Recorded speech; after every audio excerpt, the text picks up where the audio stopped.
మహిళల అభ్యున్నతికి రాష్ట్ర ప్రభుత్వం అందిస్తున్న చేయూతను సద్వినియోగం చేసుకుని ఆర్థిక స్వావలంబన దిశగా ముందుకు సాగాలని నిజామాబాద్ జిల్లా ఇన్ఛార్జి మంత్రి, రాష్ట్ర పంచాయతీరాజ్, మహిళా శిశు సంక్షేమ శాఖ మంత్రి ధనసరి అనసూయ సీతక్క మహిళలకు పిలుపునిచ్చారు. 1 కోటి మంది మహిళలను కోటీశ్వరులను చేయాలనే సంకల్పంతో ప్రభుత్వం మహిళల ఆర్థిక పరిపుష్టి కోసం విస్తృత స్థాయిలో సంక్షేమ పథకాలు, అభివృద్ధి కార్యక్రమాలు అమలు చేస్తోందని గుర్తు చేశారు.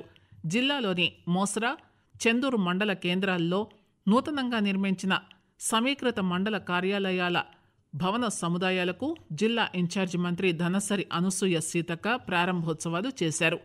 రాష్ట్ర ప్రభుత్వ వ్యవసాయ సలహాదారు, బాన్సువాడ నియోజకవర్గ శాసనసభ్యులు పోచారం శ్రీనివాసరెడ్డి, రాష్ట్ర ఆగ్రోస్ ఇండస్ట్రీస్ చైర్మన్ కాసుల బాలరాజు, కలెక్టర్ టి వినయ్ కృష్ణారెడ్డి తదితరులతో కలిసి లబ్ధిదారులకు రేషన్ కార్డుల మంజూరీ పత్రాలు, స్వయం సహాయక మహిళా సంఘాలకు వడ్డీ లేని బ్యాంకు లింకేజీ రుణాలు పంపిణీ చేశారు. అన్నదాతలకు పెట్టుబడి సాయం అందించే ఆశయంతో కేంద్ర ప్రభుత్వం పీఎం కిసాన్ పథకాన్ని అమలు చేస్తోంది. ఈ ఏడాది అందించాల్సిన సహాయాన్ని ప్రధానమంత్రి నరేంద్ర మోదీ విడుదల చేశారు.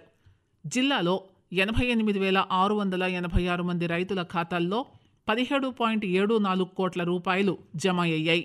కేంద్రం అందించిన సాయం ఖరీఫ్ సాగు ఖర్చులకు ఉపయోగపడుతుందని లబ్ధిదారులు హర్షం వ్యక్తం చేస్తున్నారు. రైతులకు ఏటా 6,000ను 3 దఫాలుగా అందజేస్తున్న కేంద్రం ఇప్పటి వరకు ఈ పథకం కింద జిల్లాలోని రైతులకు 535.95 కోట్ల రూపాయలు అందజేసినట్టు వ్యవసాయ శాఖ అధికారులు తెలియజేశారు. కాంగ్రెస్ అంటేనే పేదలకు, యువతకు, మహిళలకు అధిక ప్రాధాన్యత ఇచ్చే పార్టీ అని మంత్రి ధనసరి సీతక్క అన్నారు. కాంగ్రెస్ పార్టీ జనహిత పాదయాత్ర జిల్లాలోని ఆర్మూర్ పట్టణంలోని ఆలూరు రోడ్డు నుంచి పెర్కెట్ చౌరస్తా వరకు కొనసాగింది. అనంతరం నిర్వహించిన సభలో మంత్రి మాట్లాడారు.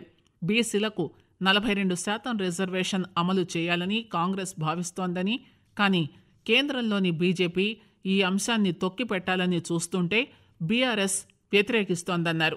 తమ ప్రభుత్వం మహిళలకు 26,000 కోట్ల రూపాయలు రుణాలుగా ఇచ్చినట్టు ఆమె తెలిపారు. క్షయవ్యాధి రహిత దేశంగా భారత్ను తీర్చిదిద్దాలనే బృహత్తర సంకల్పంతో ప్రభుత్వం ప్రతిష్టాత్మకంగా అమలు చేస్తున్న టీబీ ముక్త్ భారత్ అభియాన్లో ప్రతి ఒక్కరూ భాగస్వాములు కావాలని రాష్ట్ర గవర్నర్ జిష్ణుదేవ్ వర్మ పిలుపునిచ్చారు.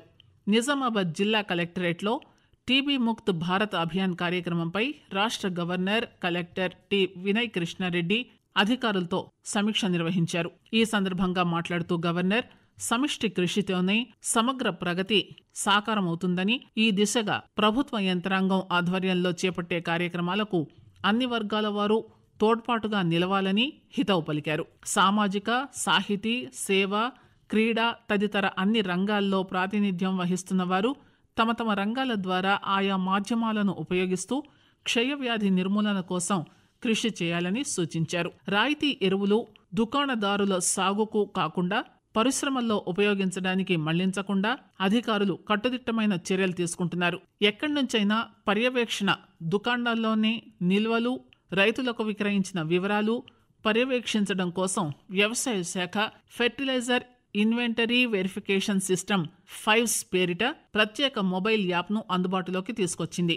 ఎరువుల దుకాణందారు, డీలర్లు ఎప్పటికప్పుడు క్రయ విక్రయాలకు సంబంధించిన ఈ యాప్ను నమోదు చేయడంతో పాటు ఈ పాస్ మిషన్లు తప్పనిసరిగా వినియోగించాల్సి ఉంటుందని జిల్లా వ్యవసాయ అధికారి గోవింద్ తెలియజేశారు. దీంతో దుకాణాల్లోని ఎరువులు పక్కదారి పడితే గుర్తించే అవకాశం ఉంటుందన్నారు. కృత్రిమ కొరత సృష్టించినా, అధిక ధరకు అమ్మినా కఠిన చర్యలు తీసుకుంటామని అన్నారు.